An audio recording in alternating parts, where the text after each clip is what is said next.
Assalamu alaikum. So today we are going to learn Singleton pattern. So I have created this class with Singleton name. It can be consist of any name, whatever you like according to your project requirement. And the next, I have created this field to represent the instance, which is private.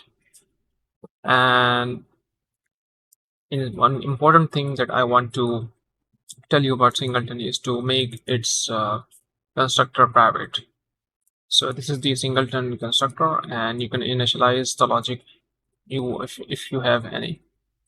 So this is private, so this cannot be accessible outside the class. And then we have a public property. Using this property, you can access the Singleton instance. So the important thing is within the get property. First of all, we check the instances now. So we first make sure that the instance is null, so we can create it. If it is not null, simply we will return it, and there is no problem. And under this condition, we have a lock to check the condition that if it's already occupied by any other thread or not.